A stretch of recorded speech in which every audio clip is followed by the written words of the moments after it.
հանցավոր խմբի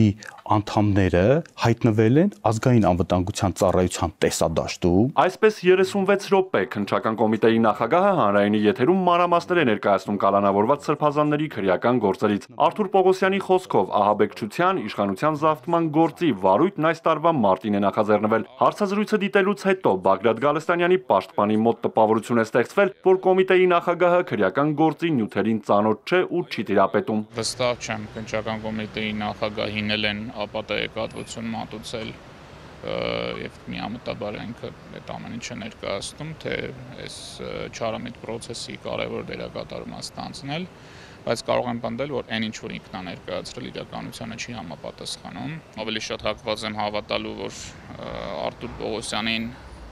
սխալ թերի զեկույցներ են ներկայացնում կամ աշխատանքային ծանրաբեռնվածությունից ելնելով չի կարողացել ամբողջությամբ ծանոթանալ, բայց ինքը թող ծանոթանա եւ հրապարակի հանրությունն էլ ծանոթանան գործի նյութերին։ Փաստաբանն ուշադրություն է հրավիրում մասնավորապես ձայնագրություններն ամբողջական չհրապարակելու վերաբերյալ կոմիտեի նախագահի պարզաբանմանը։ Ամիսների ընթացքում, երբ որ մենք գաղտնալսման արդյունքում ձեռք ենք բերում տվյալներ, այդ խոսակցությունների որոշ մասը կարող են լինել կենցաղային բնույթի խոսակցություններ։ Եթե մնացածը կենցաղային խոսակցություններ են, առաջարկում եմ հասանելի դարձնել այդ կենցաղային խոսակցությունները, որպեսզի մարդիկ էլ հասկանան, թե այդ կենցաղային խոսակցությունների միջից կտրած հատվածները ինչ կոնտեքստ են ունեցել։ Մենք գործ ունենք ոչ թե ուղղակի կոնտեքստից կտրած նախադասության հետ,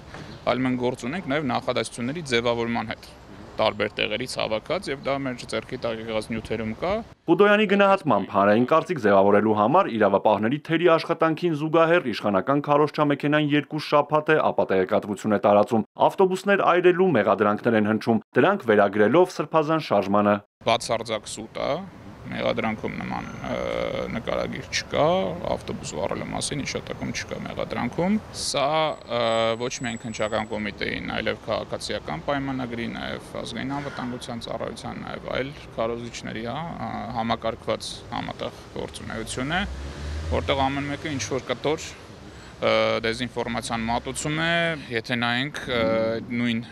24 թվականի պլանը ակնհայտ փակված, այսինքն դիտավորություն կար դրա վերևի հատվածը փակելու, որպեսզի չերևա 24 թիվը տարածել էին նախորդ օրը եւ ամբողջ ԿՊ-ական վերնախավը հիստերիա էր բարձրացրել, հետագայում նույն քննչականի միամիտ հրապարակած կադրում երևում է, որ դա չէ, ուրիշ ամսաթիվ է։ Քննչական կոմիտեի նախագահի խոսքով փաստական տվյալներ ունեն, որ հանցախումբը գործողությունները պլանավորել էր 2024 թվականի նոյեմբերից, սակայն կախված մի շարք հանգամանքներից գործողությունների կատարման ժամանակագրությունն անընդհատ փոխվել է։ Արթուր Պողոսյանը ներկայացրել է նաև մանրամասներ առգրավված զինտեխնիկայի պայթուցիկ նյութերի մասին։ Նշում է, որ խոզարկություններով օրինական զենքեր են հայտնաբերվել, բայց միթե օրինական զենքով չէր կարող գործողություն կատարվել, ցանկացած առարկայով եթե մարդ նպատակ ունի հանցագործություն անի, կարա կատարի։ Դա բահն էլ կարա լինի, կենցաղային դանակն էլ կարա լինի, չգիտեմ, ինչ-որ արձանիկն էլ կարա լինի, կարան մարդիկ իրենց տան մանր գույքերը վերցնեն, գնան փողոցում մարդկանց հարվածել։ Պողոսյանը Բագրատ եւ Միքայել սրբազանների գործողությունները դիտարկում է մեկ շղթայի մեջ, ասում է Աջապահյանի օրագիրն են գտել, որտեղ գրված է Բագրատ Գալստանյանի շարժման ու հանդիպումների մասին։ Բացարձակ իրար հետ կապ չունեցող գործեր են իրավական առումով, բայց ուղղակիորեն շահկապված գործեր են քաղաքական հետապնդման տեսանկյունից։ Օրագրի մասին էլ եթե խորանանք, հարցեր կարող են լինել, արդյոք այդ օրագրում հայտնաբերել են քրեական իրավախախտման ինչ-որ ենթատեքստ ունեցող վերառում, միանշանակ ոչ։ Հակառակ դեպքում հիմա արդեն դա հրապարակած կլինեին։ Կոմիտեի նախագահը նշել է, որ կան այլ մասնակիցներ եւս, որոնք առաջիկայում դատավարական կարգավիճակ կստանան։ Հարցազրույցներից ժամեր անց խորհրդարանի խոսնակը հայտնեց, որ Հայաստան խմբակցության падգամավոր Արթուր Սարգսյանին անձեռնմխելիությունից զրկելու հարցով գլխավոր դատախազը կմտնի ազգային ժողով։ Արթուր Հակոբյան, Ալեքսանդր Կիրոյան, Էպիկենտրոն։